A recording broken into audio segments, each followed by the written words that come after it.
झालेला आहे आणि मी तुम्हाला हे दाखवते किती मस्त पण असा कुरकुरीत असा आवाज येते ना डोशाचा। तर बघा मी तोडून दाखवते तुम्हाला, मस्त असा हा डोसा तयार झालेला आहे। ते बघू शकता मी राशनचा तांदूळ घेतलेला आहे, तर इथे एक वाटी घेतलेली आहे। तर ह्या वाटीच्या साहाय्याने आता मी 2 वाटे हे राशनचा तांदूळ आपण घ्यायचा आहे। तर हे बघा अशा गच्च अशा वाट्या भरून घ्यायच्या, 2 वाट्या राशनचा तांदूळ घ्यायचं। तर आता ज्या वाटीने आपण 2 वाट्या तांदूळ घेतलेलं होतं ना, त्याच वाटीने ते उडदाची डाळ घेतलेली आहे। तर इथं 2 वाट्या तांदळासाठी 1 वाटी उडदाची डाळ घ्यायची, तर ती आपण याच्यामध्ये ओतून घेणार आहोत। तर आता इथं काय करायचं, 1 वाटी त्याच वाटीने आपण पोहे पण घेणार आहोत।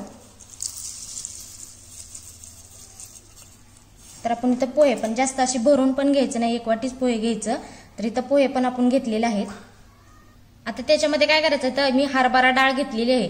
तर आपण जे पोहे खायचा चमचा असतो ना, ते 1 चमचा मी हरभरा डाळ घेतलेली आहे आणि ह्याच्यामध्ये 1च चमचा साबुदाणा घेतलेला आहे, म्हणजे तर आता हे साहित्य घेतलेलं आहे ना, तर एका पातेल्यामध्ये हे सगळं साहित्य घ्यायचं आणि त्याला काय करायचं, 2-3 पाण्याने स्वच्छ असं धुवून घ्यायचं आणि स्वच्छ धुतल्यानंतर पातेलं भरून त्याच्यामध्ये पाणी ठेवायचं, म्हणजे हे चांगलं असं भिजून निघतं। तर ह्याला काय करायचं, 4 ते 5 तास चांगलं असं भिजवून ठेवायचं। तिथं जर तुम्ही दुपारी घातलं ना, तर 2 वाजता घालायचं आणि 4-5 तास त्याला चांगलं असं भिजवून घ्यायचं। तर इथे बघू शकता आपले 4 ते 5 तास असे झालेले आहेत आणि आपले छान असं हे तांदूळ हे मस्त भिजलेलं पण आहे। तर आता ह्याला काय करायचं, आता आपण वाटून घेणार आहोत। तर आता हे पाणी आपण काढणार आहोत, असंच पाण्यातनं थोडं घेऊन मिक्सरमध्ये बारीक असं वाटून घ्यायचं। तर इथे एक मी मिक्सरचं भांडं घेतलेलं आहे। तर आता हे काय करायचं, ह्याच्यातलं थोडंसं आपण हे तांदूळ आहे ना ह्याच्यामध्ये टाकून घ्यायचं आणि टाकून घेतल्यानंतर काय करायचं, ह्याच्यामधलंच थोडंसं पाणी घ्यायचं आणि ह्याच्यामध्ये टाकायचं, म्हणजे बारीक असं बॅटर होतं। दुसरं पाणी नाही वापरायचं, हेच पाणी। आता इथं तुम्हाला प्रश्न पडला असेल, हरभऱ्याची का डाळ टाकली, कारण का हरभऱ्याची डाळ का टाकली, कारण का आपल्या डोशाला छान असा कलर यावा म्हणून आपण हरभऱ्याची डाळ टाकलेली आहे। आणि पोहे पण ह्याच्यामध्ये चांगले असं लुसलुशीत डोसा आणि जाळीदार बनतो, त्यामुळे पासून आपण पोहे पण टाकलेले आहेत। तर बघा आता इथं मिक्सरच्या भांड्यामध्ये आपण हे सर्व मिश्रण घेतलेलं आहे। तर ह्याला बारीक असं आपण वाटून घेणार आहोत। बघू शकता मी छान असं बारीक वाटून घेतलेलं आहे। तर हे बघा बारीक वाटून घ्यायचं आणि हे छान असं तयार पण झालेलं आहे। काय करायचं, आता ह्याला आपण पळीने नाही हलवायचं, आपल्या हाताच्या साहाय्याने ह्याला असं मिक्स करून घ्यायचं। तर काय करायचं, हाताच्या साहाय्याने सर्व साईडने असं व्यवस्थित असं मिक्स करून घ्यायचं, कारण का जी आपल्या हाताची उष्णता उभं असते ना, ती त्या पिठामध्ये मिक्स होते, म्हणून हाताच्या साहाय्याने व्यवस्थित असं हे मिक्स करायचं। तर 2-3 मिनिटं छान असं ह्याला असं हलवतच राहायचं हाताच्या साहाय्याने।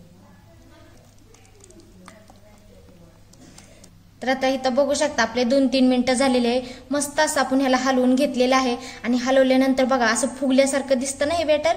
तर हे बॅटर हे मस्त असं पांढरं शुभ्र पण झालेलं आहे आणि मऊ लुसलुशीत पण झालेलं आहे। तर आता ह्याला काय करायचं, ह्याला आता रातभर असं भिजत ठेवायचं। तर ह्याच्यावर झाकण ठेवायचं आणि किचनच्या खाली आपण ह्याला असं ठेवणार आहोत, म्हणजे छान उबदार ठिकाणी ठेवलं ना तर ते मस्त असं भिजून निघतं। आणि जर तुमच्याकडे किचनच्यात नसेल तर एक अशी गोधडी जाड अशी घ्यायची, त्याच्यामध्ये हे झाकण ठेवून गुंडाळून ठेवायचं, ते पण छान असं भिजून निघतं आणि टम्म असं फुगतं। तर आता आपण मी किचन खाली ठेवणार आहे, तर ह्याला रात्रभर असं चांगलं भिजत ठेवायचं।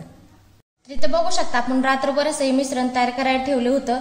तर आता इथं आपण झाकण काढून बघूया आपलं मिश्रण कसं झालंय ते। वाव, बघू शकता किती मस्त असं फुगलेलं पण आहे आणि मस्त असं हे बॅटर पण तयार पण झालेलं आहे। तर छान रात्रभर हे मुरलेलं आहे। तर मी तुम्हाला दाखवते, बघा किती छान जाळी पण पडलेली आहे। बघा हे मस्त असं आपले मिश्रण तयार झालेलं आहे। तर आता काय करायचं, आपण डोश्याची तयारी करून घेणार आहोत। बघू शकता मी एका भांड्यामध्ये थोडंसं मिश्रण घेतलेलं आहे। आता ते काय करायचं, थोडंसं पाणी ओतायचं, जास्त नाही ओतायचं। तर ह्याच्यामध्ये मी थोडंसं पाणी ओतलेलं आहे आणि ह्याच्यामध्ये मीठ पण टाकून घ्यायचं। तर चवीनुसार मीठ टाकून घ्यायचं आणि हे मिश्रण व्यवस्थित असं मिक्स करून घ्यायचं। तर इथं बघा व्यवस्थित असं हलवायचं।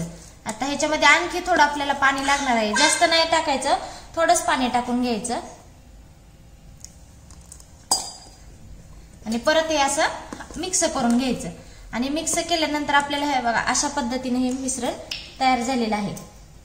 तर असं व्यवस्थित पडलं पाहिजे, त्याच वेळेस म्हणायचं आपलं मिश्रण छान तयार झालेलं आहे। तर इथं गॅसवरती एक पॅन ठेवलेला आहे, पॅन आपला गरम पण झालेला आहे। आता इथं काय करायचं, गॅस हा पूर्ण बारीक करून ठेवायचा। तर आता त्याच्यामध्ये आपण हे मिश्रण टाकून घेणार आहोत। तर इथे मी 1 पळी घेतलेला आहे, ते मिश्रण असं ह्याच्यामध्ये टाकायचं आणि व्यवस्थित असं हे पसरून घ्यायचं। तर बघा आपण इथं मोठा असा डोसा करून घेणार आहोत. तर मस्त असा जाळीदार होणार आहे हा डोसा. तर बघा आपल्याला मोठा पाहिजे किंवा बारका पाहिजे त्या अंदाजानुसार पसरून घ्यायचा.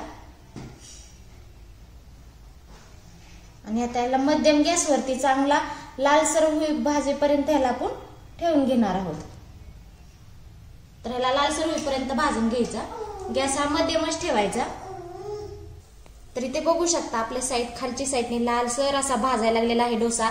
आता आपली हे साईड आहे ना, या साईडने पण चांगला असा लालसर होईपर्यंत आपण ठेवून द्यायचा. कारण का बघा आपोआपच हे आपली डोसा हा उलटायला लागलेला आहे. तर आता थोडी हे साईड वापरली ना मग छान असा तयार होतो. तर इथं बघू शकता मस्त आपला हा डोसा बघा हाताच्या साह्याने अद्दर असा हा उलटतो तो डोसा. बघा किती मस्त असा झालेला आहे. आणि मी तुम्हाला हे दाखवते किती मस्त पण असा कुरकुरीत असा आवाज येते ना डोशाचा.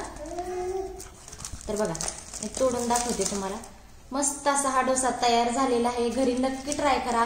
खूप सोप्या पद्धतीचा आहे. खायला पण एकदम मस्त लागणार आहे. तर चला तर मग भेटूया पुढच्या रेसिपीमध्ये. तोपर्यंत धन्यवाद.